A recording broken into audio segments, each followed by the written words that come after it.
Well, I do two things. One, I am the part owner of my family's 20,000 bird chicken farm, so I still do that every day. And then just recently, as the beginning of this year, I was named Director of Policy for Christian Healthcare Ministries in Barberton, Ohio. Before I ever even heard of Forge, I was going to go into farming full time.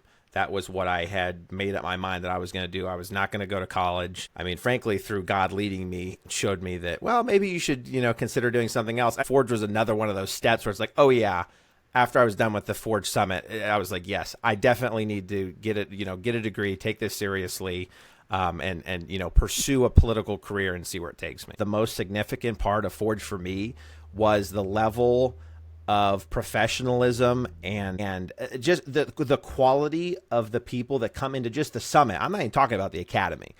The academy's off the charts, but just the summit, I remember being blown away by the way that the people all around me were already doing stuff in politics, in policy, like actually making a difference already.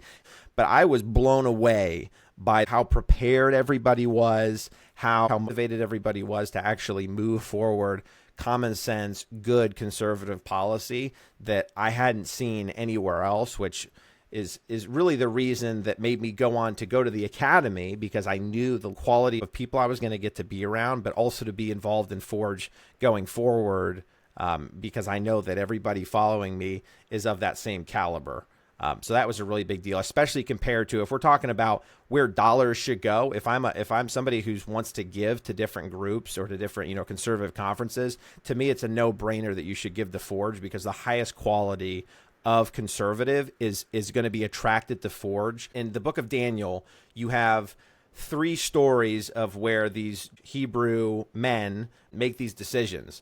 And, when Daniel gets thrown to the lions, he's old and alone, right? So it's a different situation. But the first 2 stories, specifically Shadrach, Meshach, and Abednego, those are young men who are faced with a really difficult decision of, I either follow what the king wants me to do and bow down to this statue, or I face the consequences of not doing that. I think there's something very special about the fact that there were others there, that they were able to lean on each other. I'm just guessing that if I was in that situation, one, whether or not I would have had the faith to do that, I would like to think I would, but I don't know if I was by myself. But I know that decision would be a lot easier if I had somebody on my left and somebody on my right.